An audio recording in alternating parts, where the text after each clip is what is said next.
Well, hello. I appreciate you all doing this. Thank you so much. It's a Yeah, party Thank you for today. having it, us. it is a party. Everybody's here. I love that. So this is all about you, your journey in music, how you all met and formed Valley, and how you got to where you are now. hmm I love Cool. it. Yeah. I love it. So the band based in Toronto, correct? hmm Okay. Are you Correct. all originally from Toronto? Like, tell me where you're all kind of born and raised. hmm I was raised just outside Toronto in like I always compare it to like the New Jersey of New York. We kind of all grew up in like the shadow of the city that Jack Antonoff always calls it. But it's like, yeah, we're just kind of in the suburban areas, but we kind of call Toronto home. But yeah, me and Alex, who plays bass in the band, we grew up in the same town, and then Mickey and Karah grew up like one town apart. So all kind of like 25-minute drive if there's no traffic to the city. So Got it. Did you all know each yeah. other prior to the band, or was that a No. okay? So crazy story. So me and Alex went to high school together, and then Mickey Okay. and Karah went to high school together, Oh, and interesting.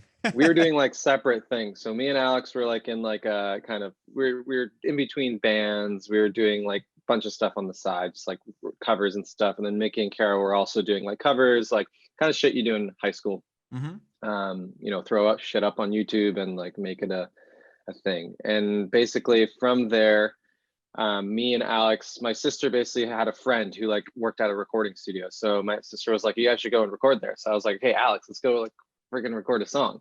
So we get there, and basically we got double booked by the engineer, my sister's friend. So basically we showed up, and like Karah and Mickey were like working on one of their own songs, and we're like, "What the hell? Why are these people like here for the time that we're paying to be Yeah, it here?" was like a total accident too. Full Whoa. accident. And then that's kind of how we met. The rest is history. And it's very funny. I say this every interview, and it's important to note that like it's so rare to meet that way nowadays, and I really value the way we met. It's so organic. Nowadays it seems like bands and projects and all these things are started through a DM or a Uh-huh. Twitter chain, but like we met in a very organic kind of way, which is really special. And I know, especially with COVID and everything, that's just not possible anymore. So the fact that we just like the stars aligned and we got double booked, it was like definitely Yeah. meant to be. And we later found out that Fleetwood Mac got booked the same way, and that's one of our like favorite kind of bands. As Karah has the poster behind her, she literally has Yeah. a Fleetwood Mac And Oh poster. yeah. the first song that Rob and Alex sent us was a cover of Everywhere by Fleetwood Mac. So we were like, Oh, yeah, you were instantly in. You yeah, we knew. were like, all right, this is a whole thing in the universe. Wow. Well, were Very you, crazy. Mickey? You and Karah were working on a song when Alex and Rob came in. Was that were they like, oh, what are you guys playing? Like, was it one of those things where you kind of like already started Yeah, collaborating, so they so to like speak? walked in and we were in the control room. I think the engineer was trying to like make it seem like it wasn't an accident. He was like, "All right, you guys use the control room. They're just, going to be in the live room or whatever." So we were like mixing a song, like working on some like mix stuff, and then they like kind of just opened the door, like knocked and opened the door, and they're like, "This sounds sick." Like, "Hey, I'm Rob. Hey, I'm Alex." And they're like, "This is really cool. Like, did you guys do this?" And we are like, "Yeah." And then we just played each other music and then became friends. And then it was one of those things where like we didn't ease into it. We just the next day just started hanging out every day for 7 years straight. Like there was no So funny. there was no like Whoa. we didn't ease into it. We just became best friends right away. It was Yeah, I super think weird. we were honestly together at like I think the longest any of us went apart was like literally probably 3 days to a week, like over Christmas. And then when COVID hit, we just like were not together, and it was so weird. Like it was such a Oh. weird shift. Like separation anxiety. Yeah. I guess a little bit, and just like just bummed out that we couldn't like make music together, Sure. like because that's what we wanted to do the most, and like we had been doing it so consistently for like like it was probably like 5 years, and then COVID hit, and like it just like turned off like a switch, and it kind of Sure. sucked. But Yeah. you make it work. Wow. Well, Karah, where like you and Mickey went to school together. You played drums. Was that the first instrument you learned how to play? Yeah. So I started, I started playing like the djembe, like hand drumming. Oh, okay. like West African Ghanaian drumming, because that was actually part of the curriculum at the school that I went to. Oh, interesting. Yeah, and that was like early beginnings, but I eventually was like, yeah, I want to play the drum kit. And my uncle was a drummer, so like I just kind of like, there was drumsticks lying around the house. I think I made like a shoebox drum kit. It was my Nice. first drum kit. And then my Do you still uncle have gave it? me a kit. No, just Honestly, kidding. no, but I really wish that I did. It's one of those things that it's like, had I known this would have been my career, I definitely wouldn't have put it on the curb, you know? That's Yeah. funny. But it was all like ripped to shreds anyway, so. All right. Well, Mickey, how did you get into music? Because I'm curious how you two met. You met in high school, but how did you get into music originally? Yeah, I mean, my brother, like, I have an older brother, and it's one of those things where anything your older brother does, you want to do too. And like, Of course. my brother started skateboarding. I went and got a skateboard and learned how to skateboard. Like, it was like everything. And he started a band when he was like in grade 8 or 9, and I was in grade 4. So I started a band with my friends. Wow, that's an early start. Yeah, except like I sucked until first. Second year nobody would college. assume that you were a ripper at like in grade 4. No, like, I mean, I can't believe you found other people that were willing to start a band at that age. It was really embarrassing actually, because we had a talent show in grade 4, and what I did was I played Smoke on the Water. Okay. But every instrument played the same thing. So the drums would go like da da da. Because we like didn't know how to arrange things. We were Of course like, not. how old are you in grade 4? Like 8? Like we had no idea. It was tragic. And yeah, and then I kind of just like played guitar, and I bought a drum kit because I wanted to learn how to play. And I'm nowhere close to what Karah does, but I just like, can play some drums, and bought a keyboard, learned how to play that a bit. Took lessons on guitar for a couple of years, but all of us are mostly self-taught. I think we all took lessons for like a couple of years, and then you kind of just learn on your own. When you're the type of person that likes to write, it's like lessons kind of aren't always fun. And then Karah went to a different high school at first, but then my music teacher, Mr. Vincent, worked at like a camp that Karah went to, and he was like, you have to come to Blakelock, our high school, like this high school that I work at. Like, and he was thinking of me, and he's like told me this. He was like, Karah and Mike would like be sick together to like make music together. Wow. Because me and my friend Chris were like kind of the only kids in like the music class who were like not just like playing flute or whatever. We were like going home and recording stuff on like GarageBand and stuff. And I think he saw that potential in Karah, and he's also the one who forced us to go into music for post-secondary, because we almost became like architects and went for school for business and all this random stuff. But he was like the person who like made us go into music, and we're very interesting. Karah, tell me about that. That must have been interesting, being kind of recruited to go to a different high school. Like, how did you make that decision? Was it only based on music? Yeah, I mean, like it was based on a couple different things. So like, truly, like I can't lie, like I went to band camp. That's where I met Mr. Vincent. And yes, I was a band camp kid. But yeah, we just like him and I had a rapport because he spent the summers there. And yeah, he was kind of always just like, you need to come to my school. It's so much better. There's nothing for you at your current school. And like, your school sucks. I mean, it was like a clicky. Honestly though, he was right. Like I think it was, so the special like music program that the school like provided was 11 and 12, like grade 11 and 12. So I was in grade 10, summer of grade 10. I think he had been asking me since I was in grade 8. Like he had been like recruiting me since grade 8.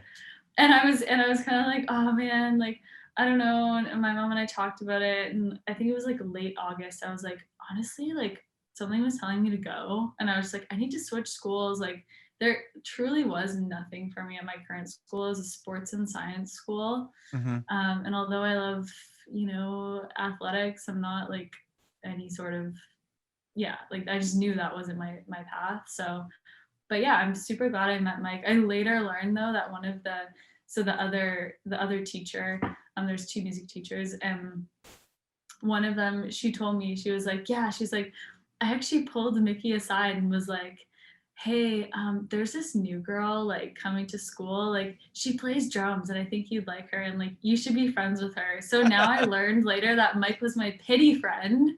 Oh. He was Yeah. my pity friend, so I didn't have to eat lunch in the science hall. No, Oh, you so- naturally became friends with my friends. Yeah, we That did. just We happened.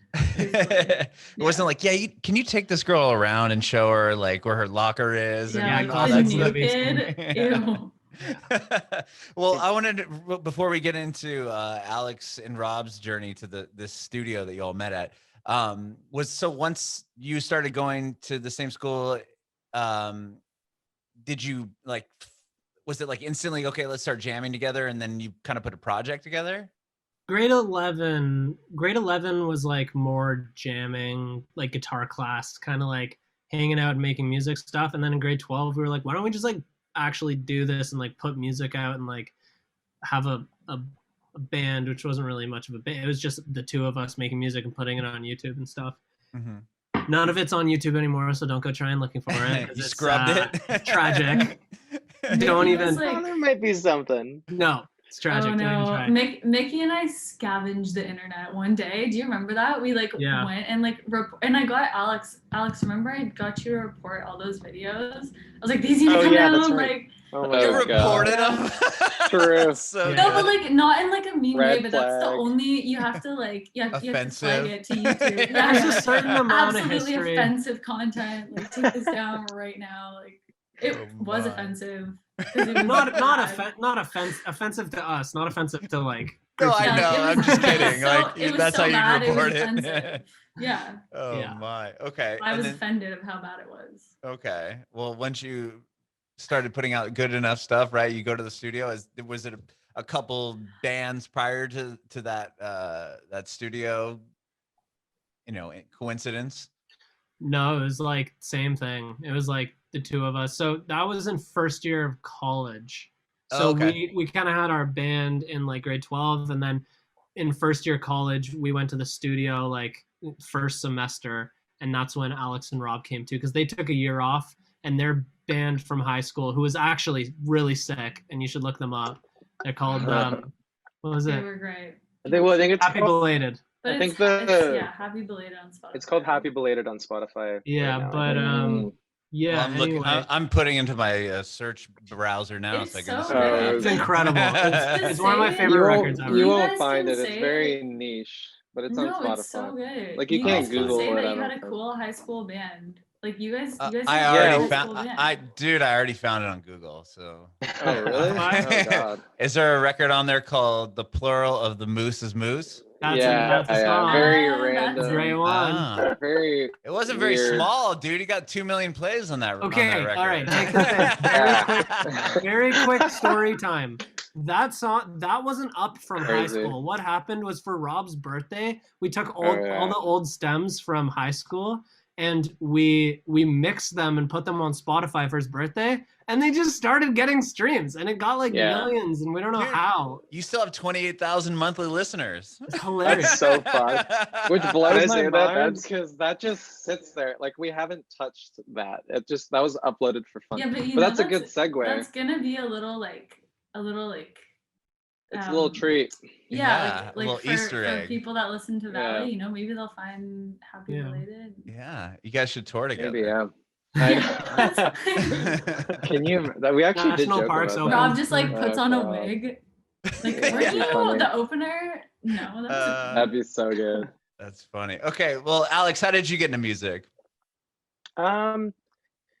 It's that classic story where like your friends take you to, or sorry, your parents take you to their friend's place, and then there's like an older kid that plays the guitar, and so he was like this kid I looked up to, and I had to play the guitar. His name is Adam, and looking Great back now, name. like he had this like great name, obviously.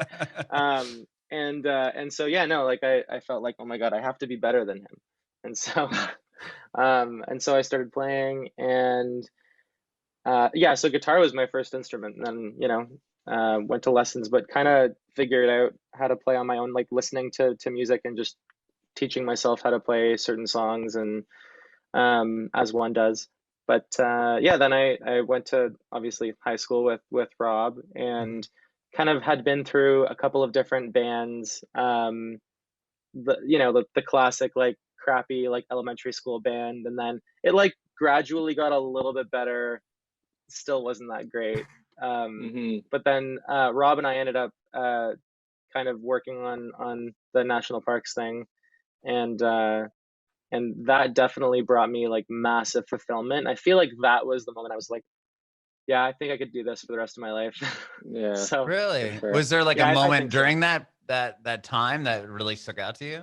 I think people just started to care, like Okay. Yeah. for the first time, because we went to a high school that was very opposite to Mickey and Karah's almost. Like it was very sports oriented. It was very it was honestly very preppy. Like it was very much like me and Alex were very much felt like black sheep. Like we didn't We were have like nerds in the school. our Like we were our, like yeah, literally like our Nerds. program, we didn't have like a music program that was very supportive. It was very like classical oriented. It's like you do these like motifs and assignments, and that was really awesome. But like there wasn't a lot of, there was a few kids that like me and Alex could bond over, like Warped Tour and like all like kind of the emo music we were into during the love day. it. Like exactly, yeah. that was our escape. So like there was maybe like 10 kids in the music room that would meet up at lunch, and we would like show each other like Warped Tour bands and be like, are you going to this show like at this random dive bar on Friday? Like it was very much like that. And that trickled into national parks because we would play at like YMCA and like battle the bands and like all the classic kind of suburban I'm sad and in a band shit that like didn't happen in the big city. So yeah, that's really much like how things formed for us. Like we would play at this like abandoned skate park. Remember that, Alex? It was this place Oh my called God. 24/7, and it was 24/7, yeah. people would skateboard and we would just play like covers and stupid things for them. Like That's it was rad. You just go it was a set really up at a cool random vibe. night. Yeah, it was Yeah. so fun. Like we that's how we Whoa. grew up, and that was so fun because it was so contrast to like going to this preppy uniform school where it's like, all the money's being pumped into like football, which is cool and I respect it, but like we didn't have an outlet really. We had like Right. one talent show a year to play in front of our like friends, and the rest was like people setting up in their garages and YMCA's and anywhere people can put a PA and play. So Was it Exactly. was it kind of intimidating playing like a battle of the band or whatever? Was it like in front of the whole school? Like, I mean, you said you're going to a school that's mainly like jock, yeah, focus, and then they're like, okay, these emo kids are gonna get up here and play some songs, and like, I don't know, I think that'd be Yeah. pretty vulnerable, Definitely, right? no, it definitely was intimidating. Like we had this talent show that we would be in every year called C4. oh yeah. Now it's And that was, yeah, no, like it was very intimidating, but it was like the rush of that I feel like pushed us to want to play shows and play shows outside of school. Okay. And there's And like there really was a 10% of people that loved it, and like we Yeah. just gravitated towards that 10% of people. Most of the people would just make fun of us and be like, oh my God, why is he singing? Like he's a boy, he should be on the football field. Like it was that kind of shit. Like we Well, yeah, we that's grew what I up was in like the curious about. 2010s. Like people were just like that. Well, Now it's I funny feel too, like because sorry, Rob, I feel like I had like the quintessential like high school like glee moment where Yeah. I love your because dog, by the way. I was on the, oh, thank you, yeah. He just like he needs attention constantly, so Oh, that's totally cool. I love to it. not bark. But so yeah, no, like I was on the football team in grade 9, and I was, like I was friends with some of those guys, but I didn't feel like I really fit in. And there was one day when I had to miss like a football practice to go like audition for one of our school musicals because I was Right. into that whole thing too. And there was a moment where I like had to choose between like sports and music, and I do love sports. Someone like should sports write a are movie super about fun, that. but yeah. That sounds Yeah. like a teen drama to me. I know. You guys should write Disney it. Channel drama. Oh, I know Riverdale. we Yeah. should. Yeah, it's Yeah, called we should. Riverdale. guys, it's called Glee. Archie. Like it felt like Finn. Like I would watch, and I no Please shame. don't Like I end would up watch. like him. Well, no, definitely not like R.I.P. Corey Monteith, R.I.P. But that's who I like connected with on that show, and I was like, oh my God, I'm literally going through this right now at school. I didn't know you watched Glee. Yeah. Alex, of course you want. I was a Gleek. How have Were we you a never Gleek? bonded over Big this? Glee Yeah, fan. how I have don't we know. never bonded over this?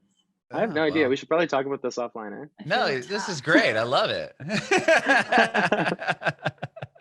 Well, Rob, we haven't gotten into your story yet. Like, how did you get into music? eh? Yeah, it was very much similar, bit of a different background. So my parents immigrated from Europe. They both like lived in Poland and stuff, and you know Wow. they went through like communism and just a whole, it was like very much an escape for them. And like, so when my dad was younger, like just hearing kind of like how hard it was for him to even get like a vinyl, like in like communism times in Poland, like just getting like all the music from the UK. So he would like steal when he was younger. So he introduced me to a lot of like UK kind of music early on. Like the first song I ever heard as like a kid was like Mr. Blue Sky by like ELO, and like he really Wow. kind of brought music into my life. And so did my mom. And them immigrating to Canada and just kind of starting a new life, they like made sure music and like creativity was like a big escape and an export from my household, because like we didn't have like the craziest upbringing, but like music was like the thing that kept it together. So like even though my dad was like working 2 jobs to like make ends meet, he would make time to like start a comedy group. He was in like a comedy group for a while and like do like DJ on weekends. Like he would do all those things early on to show me that like even though like you're like you have to hustle, make time for like that kind of stuff. And through that they got me into music lessons, and like early on I was like singing and doing stuff with my aunt, and just overall a lot of music in the house. So that's kind of what started that. And then the usual like guitar lessons, I like saw John Mayer play guitar and I was like, I need to go get a John Mayer tab book and do guitar lessons, and that trickled into a million different things. But yeah, just like very lucky to have parents that like really pushed music on me, and we're so lucky. All of our parents have been so supportive. Mhm. We always say like it's even crazier, and not that I respect a story more, but like it's even crazier when people don't have that support system and they literally still break through when they don't have people to support them, or they didn't, you know, just get a guitar put in their lap when they were younger. Like Sure. it's just insane. So I think we all feel super lucky to be able to, you Yeah. know, pick up an instrument early on, and like our parents could afford to, you know, do a 30-minute guitar lesson a week. I think that's like so crazy, and a lot of people just don't get that opportunity. Like in Right. North America we do, but like anywhere around the world it's a lot, you know, we're A very lot lucky. different. So Sure. yeah. Sure.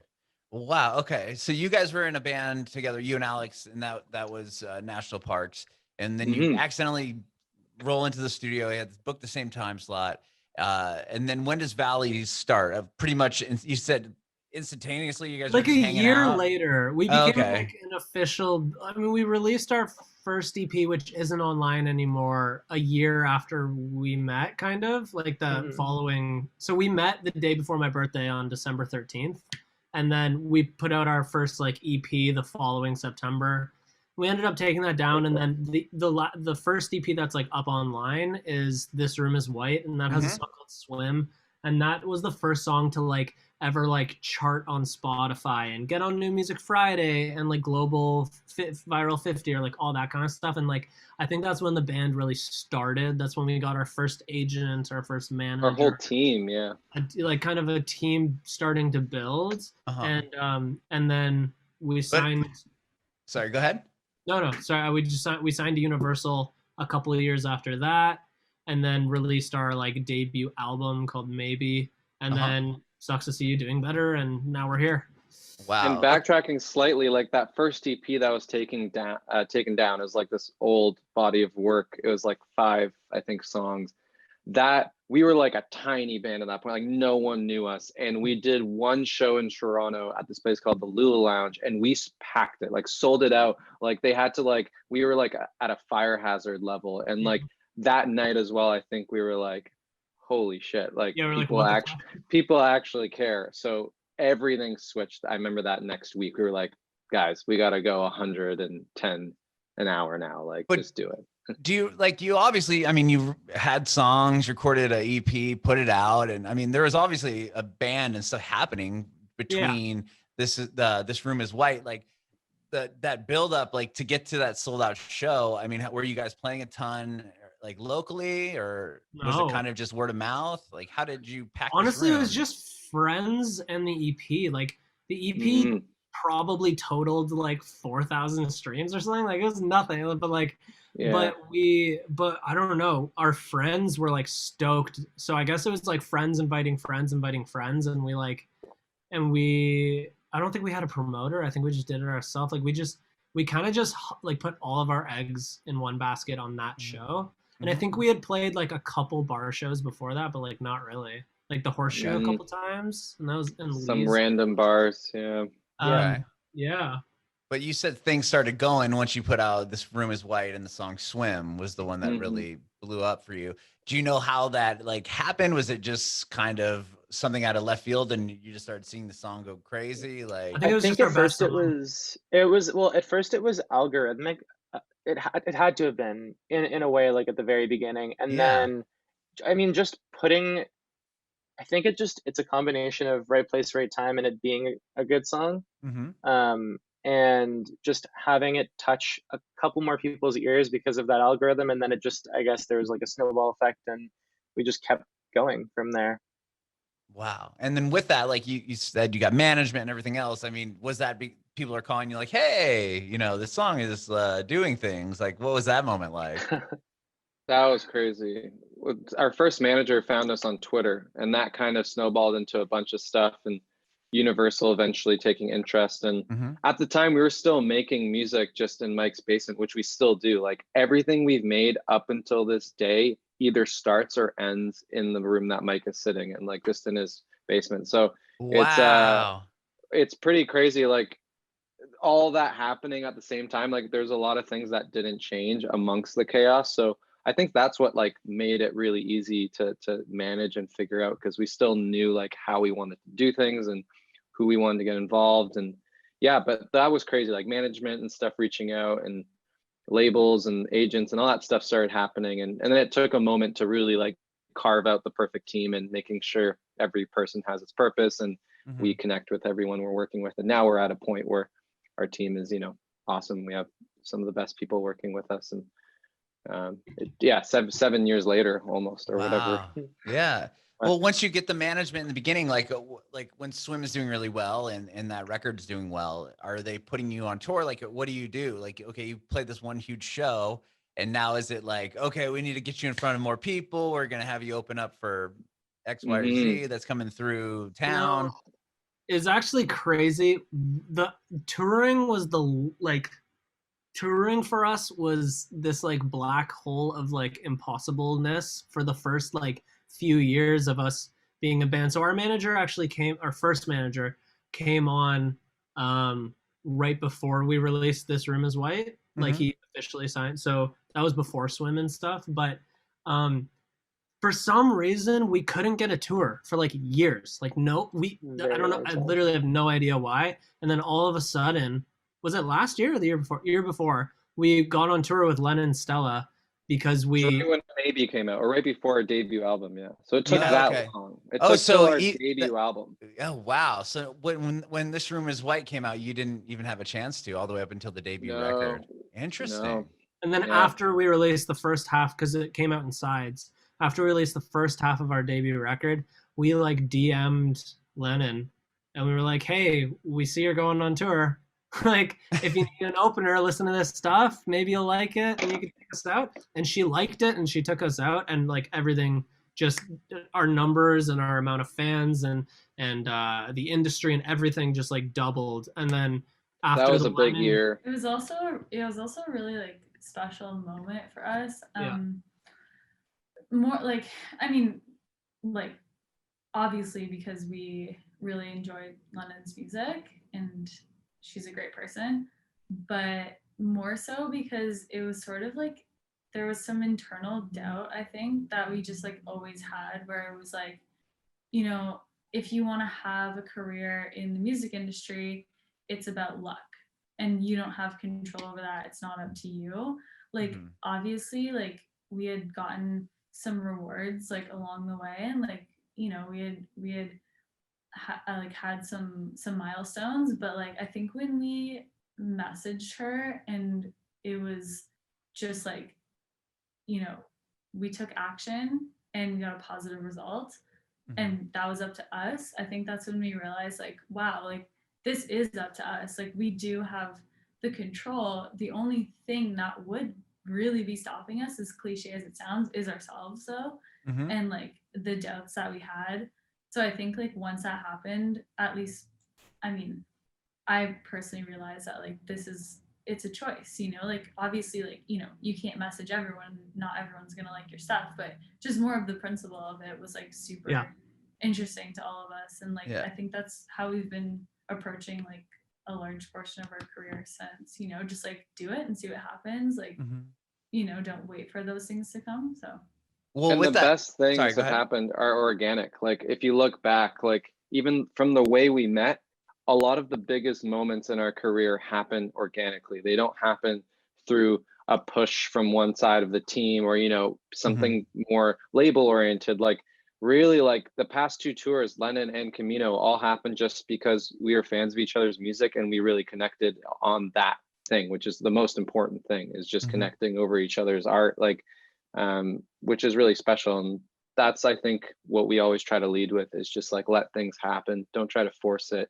Um, don't try to, you know, make it too industry. Like it's got to be about the people making the stuff. It's like and you how make they- your own fate, but like the best results are always like organic. Like we hustle at things every single day, but like at the end of the day, we only want opportunity. Like we only want people on our team who love our music. You know, if the biggest manager in the world, we had the potential for them to manage us, but like they weren't like they didn't love the music or they weren't huge fans of the music, then it's like not even worth it. You know what I mean? Because like Right. that kind of thing. And then like even with signing to Universal, we signed to Universal because there was an intern there named Matt Sosa who found our music on Spotify and loved it. He brought it to the A&R, like his head A&R, and then fast forward a couple of years, that intern is now our A&R, and he's like the biggest Valley fan ever. And it's just like so organic and full circle that he was just like a Valley fan that Right. ended up getting us signed and is now our A&R. It's like so it's just great. You know? That's so cool. a What lot did of you guys? grassroots. Yeah, did you guys get signed on the first full length record, or was it after that you put The after you put EP, that? This Room Is White. So Oh, on the Swim and all that. EP. Okay, Yeah. They wow. bought Swim and that everything. from us after, essentially. Yeah. Like, Got it. Okay. That So was the sorry, you Rob, you cut out there for a second. oh my bad. Oh no. Oh no. This Room Is White is when you guys signed to Universal. yeah. Mhm. When you put out the full length, like was it ever a doubt in your mind or a thought in your mind, like how are we gonna follow up this record? Like we had this huge hit and you know, now we have this major backing us. Like, was that even a thought in your mind? Yeah, I think it was. For me at A least. little bit for sure. But we also at the time we were like less knowledgeable, but it worked to our advantage because like they signed us off this EP that we were already kind of like over, like not over, but like, you know, we were changing a lot and we were, you know, at the time, Mickey and like Karah were singing as well. And like, we were all kind of like, we were just like transitioning Mhm. our sound and stuff. And I think it was like, they caught us in this perfect time where we were like, oh, we have like this, like, we were in a era of just like writing very like cinematic music and we had all these songs and demos and we were sitting on so much energy and excitement and ideas that they kind of just let us run with it, which I'm really thankful. And they really, worked our out. label puts a lot of trust in our kind of creative production side.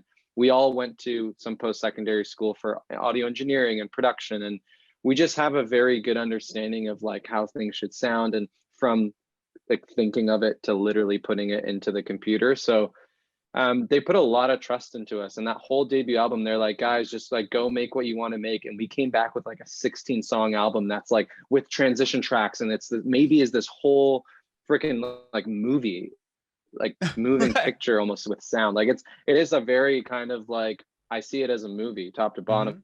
Mhm. Yeah. And that's So- awesome that they and allow, they you just kind know, of took they it didn't and cut like we finished tracks it and put and it in. yeah, that's amazing. You'd hear like, No, oh, like, well, we're going to make it was this a 10 very songs, easy not process. 16. Yeah.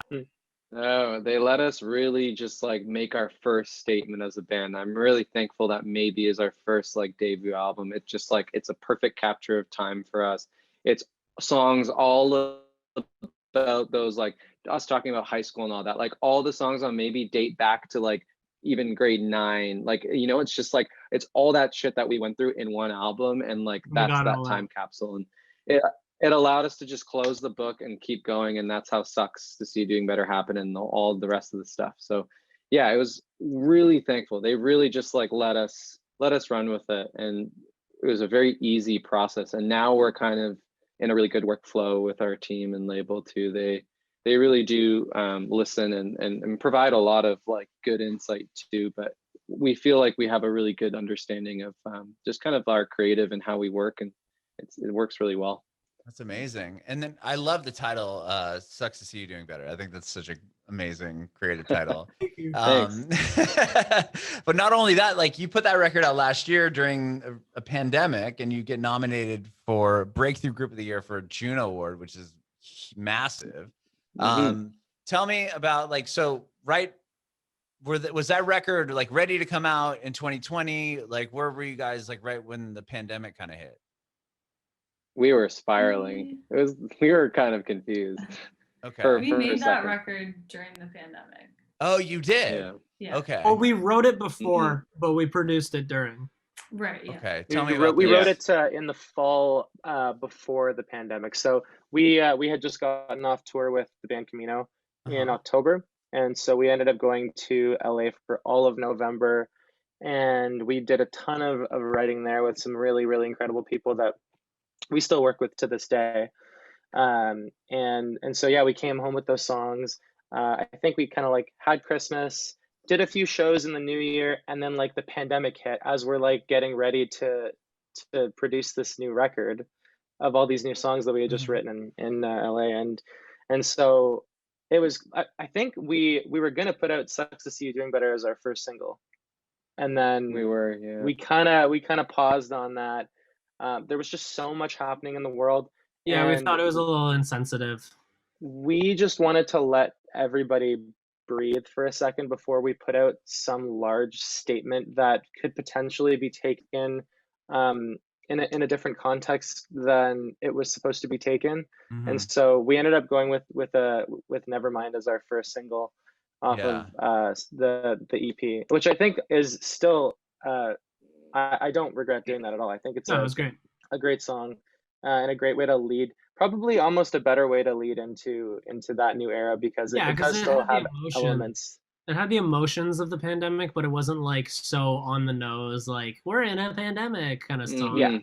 Yeah, exactly. And then that was the first time we got like a B&B, because it was like lockdown here. So we're like, okay, let's all get tested. And we just went to like a house, and we got a house to like start producing. And we did a lot of like video and just basically built this kind of like creative multimedia house where we had like a photo studio upstairs. We had like 2 setups to like edit, and like basically we did all the creative for that EP in this little B&B house, and then basically got back to Mike's house when it was safe, and we did more kind of like production and stuff. And that's it. Yeah, it was fully done in the pandemic. Somehow we shot videos and stuff, and we tried to basically, you know, we had to do things very like DIY, kind of like when we first started, where it's like one person filming us with a camera, like really figuring out how to not do big crew and big sets and still be creative and engaging. Tested every time. My nose is like destroyed. We have tested so many times at this point. Nuts. Oh my gosh! I think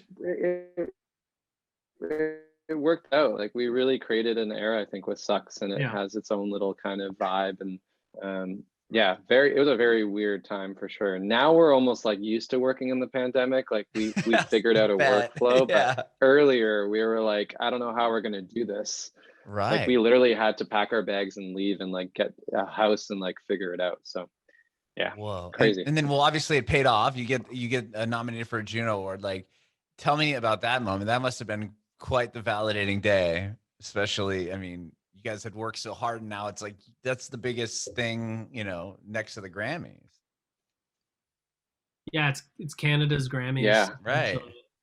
It's definitely we felt honored. Sorry, Mike. No, go for it. We definitely felt very honored, and you know, to go alongside, to be represented with all these very, very talented people that we look up to was very cool.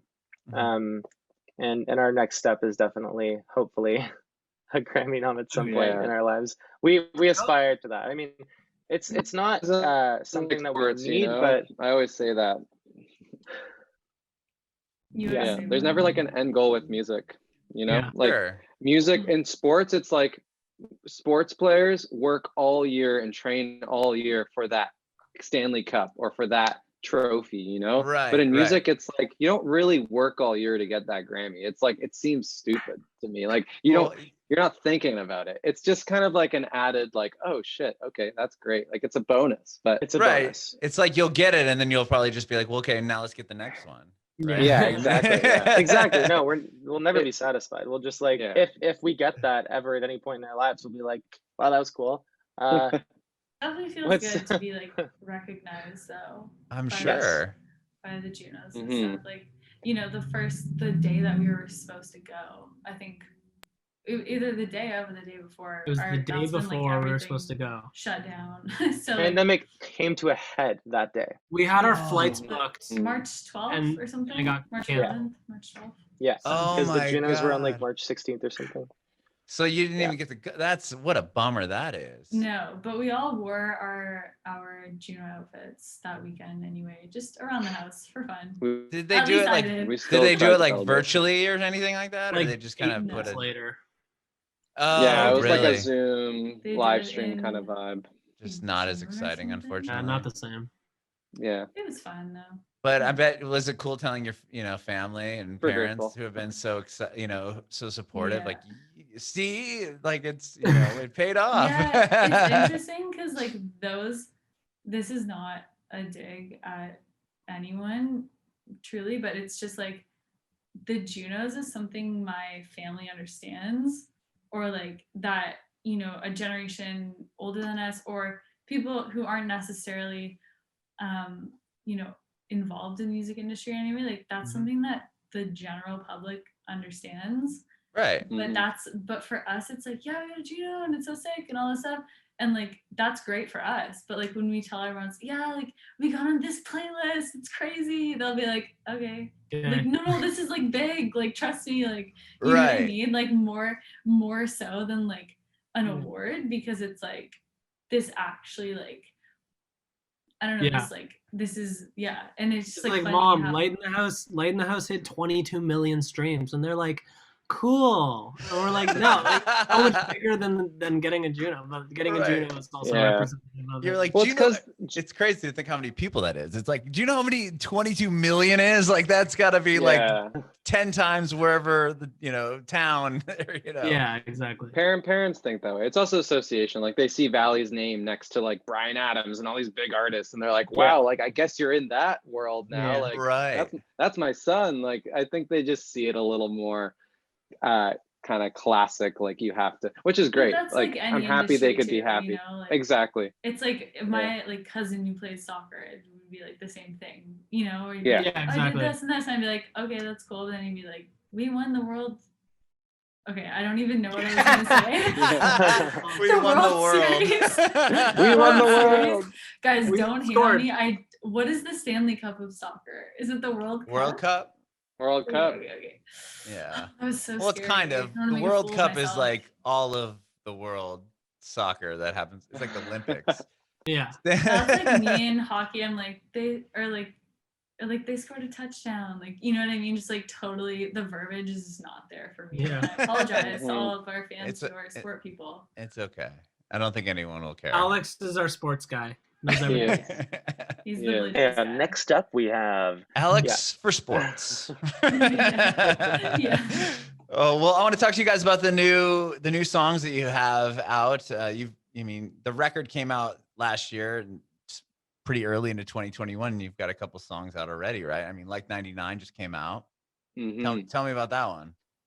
That was a weird one, how it happened. So that almost feels like in the second chapter of the pandemic for us, because like the first chapter was like sucks to see doing better, so we shot videos and finished all the production on that, and then basically a few months later we're like, okay, like what's next? And we're still in this pandemic, so we did actually a very similar thing. We went up to just like a cabin in the woods, like kind of cottage, and set up, and we were like, okay, let's just put our phones down and really just like try to write some new material, some new songs. And within, I think this was the second day, we were like, okay, let's do a Zoom session with our friends in Nashville, Jonathan and Charlie Adams, amazing artists. And we're like writing this kind of like sad kind of breakup song. And I think no one was really vibing it that day. And, you can kind of tell, especially with Zoom sessions, when people are just like not feeling it. And I think we're just like, okay, let's try something completely different.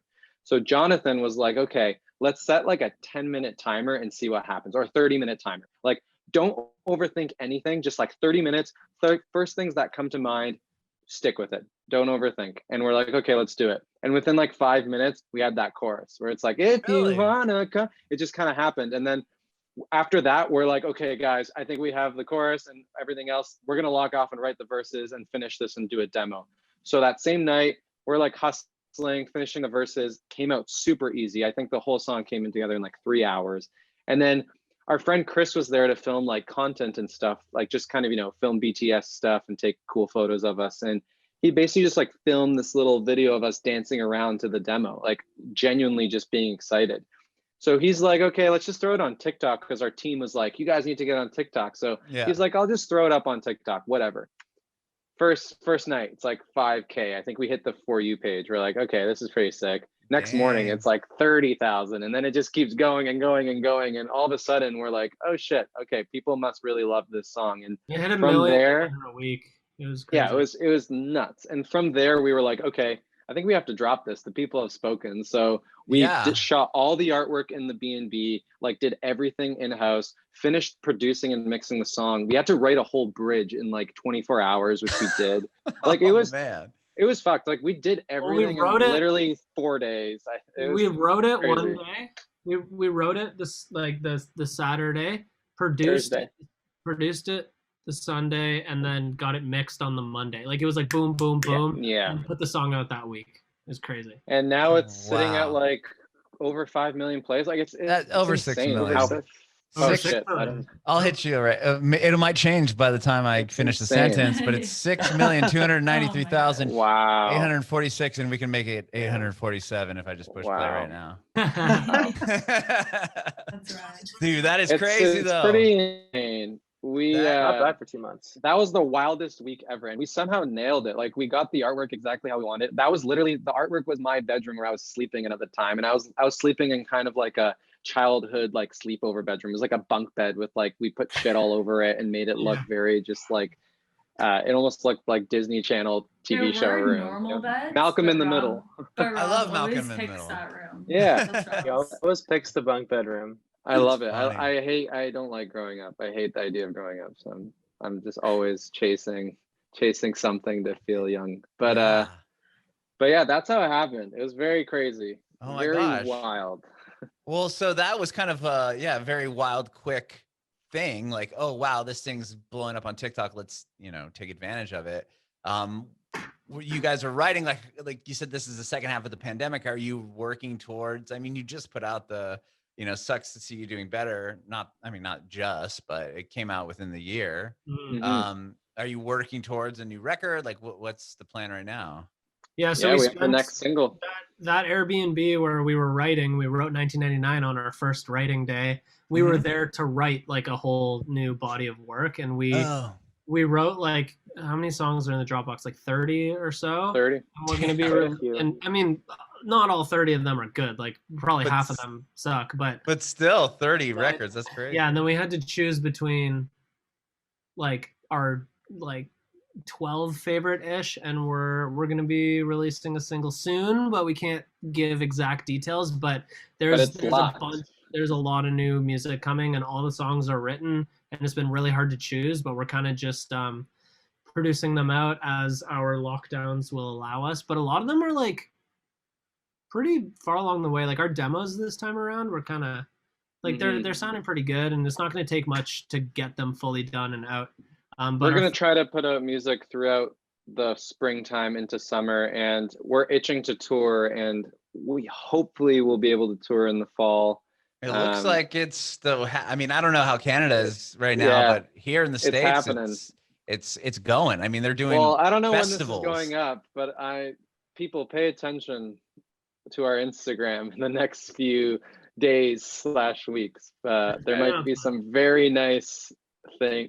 There's might be a very nice light at the end of the tunnel moment for our fans. Light in but, the house. Very, very cool. we're very itching to tour, and like we never got to tour Suck, so now we're touring that EP plus all this new music that's going to come out before we tour. So it's like it's just going to be crazy picking a set list because we have so much new stuff to play. But, Sure. I love that. I Yeah. love that. And thank you guys so much for all being here and all hanging out with me. Thank It's you. been Oh, awesome. of course, Adam. We you've been appreciate it, man. amazing. I have thank you. I have one more question for you all individually, though. I want to know if you have any Mhm. advice for aspiring artists. Love that. Anyone? Yes. Who wants to go first? Whoever wants to go first. Take it I away. have some good. I'm always about like the next quote that's going to change my life, or the next piece of literature, or like the next thing that someone says that I like up to that's like, oh man, that hit me. But first things first, just try your best not to overthink. Really, really, really just do what you feel, and also don't be worried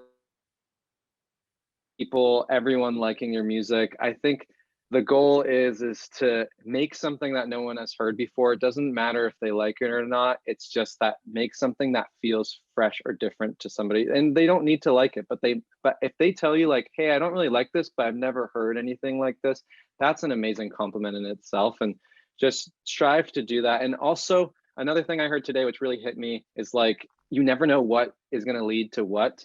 So don't be fixated on those things. We go through that so much. And there's this story, it's called the Maybe story, which is ironic because that's what our album is called. But like, there was this like, I heard this somewhere today where it's like, there was this farmer, and he lived on a farm, and he had a horse, and his horse just like ran away. And the whole town was like, oh my gosh, like your horse ran away. Like, how are you gonna like work? Like, you need your horse. And he just responded, well, maybe. And then the next day, that horse brought 7 more horses back with it. And he was like, this is why you just like can't always fixate on the negative things, because you never know where that's going to lead. Yeah. And like that story gets even bigger. It's like he had a son, and his son broke his arm, and the whole town's like, your son broke his arm, like how you need him to help you work and all this stuff.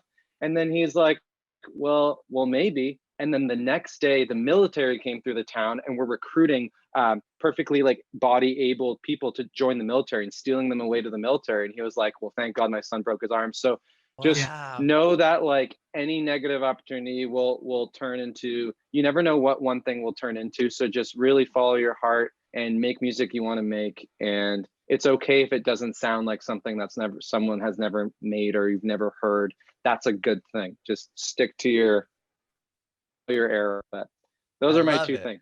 That's beautiful. I love that. I don't think anyone can top that, but Yeah, that's Go ahead and try mean, though, Mickey. I Or no, go ahead, Karah. I guess like the thing that I've sort of been more cognizant of is like bettering yourself in private, I guess, or just like not broadcasting like every little, accomplishment and like all that stuff. And it's not because we don't want to like we the general we, like it's not because a person doesn't want to like share and like inspire somebody else, because like that's great. But I think it's more so like in the school of thought where if you're posting about it and you're sort of looking for validation from like other people, and you're trying to write songs and do production and or play an instrument, like be an artist kind of thing, and like every step of the way it's like on social media, I think just like human nature and like just innate psychology is just you get like a high off of those likes and those views and that thing. And I think it can really just unintentionally become more for them and like not for you anymore. And like obviously there's a time and place for that, but I think if you're like starting out and looking to better your craft, whatever that is, or it's production, songwriting, playing, singing, whatever, like just like making sure that you're doing that for you, you know what I mean? And not and also like it's so rad to like do that behind closed doors and then like just sort of like come out with a project or an album or a body of work and like kind of just surprise everybody. You know what I mean? Like you weren't doing it for anyone but yourself. And like here I am. You know what I mean? Like don't worry. Like if you haven't put out your first body of work, nobody's waiting for you, right? So just love take your that. time and like do No it. one's Yeah. waiting for you. I love that. Yeah. That's the thing we always tell like any of our friends that are like about to release their first project and they just like want to get it out so bad because they're eager. It's like once you release this piece of work, people will be waiting on you to release. Like this is the only time in your whole career you have no time constraints. Obligation. You know, you Within get to make balance. music. You get to make music with nobody waiting, nobody knowing. There's no pressure at all. All you have to do is just make the music you love, make the best music you can, and you can take all the time you want to put it out because nobody's waiting. Whereas once you have music out, it's like people forget about you like that if you're not constantly feeding them. So it's like I agree with you, Karah. That's like to your point. I never thought about it that way. That's really it makes Yeah. perfect sense. Because everybody who is about to release their first like song or EP is like, I want this out right now because it's like so exciting. So, but it's like Unless you take so 10 much, years. it takes so much like patience to like wait. But my advice would probably be, Karah, are you done? Sorry, I didn't mean to. Okay, yeah. On like a logistical level, I think collaboration is like the most important thing you can do. Like I think when people DM us and they like ask us advice and stuff, like, you know, how do you do this? How do you do that? Like I'm not a very good producer, but like I'm good at writing lyrics. I'm like, find somebody who's good at writing melodies and like just get together with them and write stuff. You know what I mean? Like you're gonna learn how to write melodies with those people. And like when we started doing co-writes, like we exponentially got better because you take little bits and pieces from everybody you work with, and your your musical vocabulary becomes so much broader. And it's just like collaboration, I think, is the most important part of making music. Kevin Parker is like one of the only people who can do it by himself, but I'm trying to think like what else would be like I think also like take care of yourself, because it's so easy, and this is something I've struggled with, is like it's so easy to be obsessed with your like your passion and your tasks that you like forget to take care of yourself. Because like we had someone just tell us this the other day, it's like you're the chessboard, and then like all the things on the chessboard making the moves is like life, and you're just experiencing everything that's happening on it. And like as much as you are your music and you are your art and you are all of those things, it's like if you don't take care of yourself, you're not going to be able to like make that art or enjoy making the art. So like I think just don't lose sight of like taking care of yourself. It's like I think just to clarify, it's like the analogy was like you don't want to be an opponent on the chessboard. It's like you don't want to be a chess piece. It's better to be the like consistent variable, which is the chessboard, which we were like, what? Like that's so true and like, crazy. And it makes a lot of sense. Let's go for it. It does. Yeah, I think I've got a short, simple one. Don't give up on your dreams. I like that. I think that's like the constant thing that I always think about, and just like it really always is worth it in the end to keep trying if it's something that you're very passionate about, because the more often that you put yourself in the position to take opportunities, the more chances you're going to have to succeed. So that's just, I feel like, one of the most important things that you could tell anybody. That's just don't stop. Just a one-liner. Don't stop. If you love it, just keep going. You will persistent. At some point, something will come of it. No matter if it is the thing that you were searching for, it might not be that, but something will come of all the hard work and the passion that you put into it. So it might not be the thing you were thinking about you were doing, but it's going to lead you to a place. It might be better. It will. It might be better.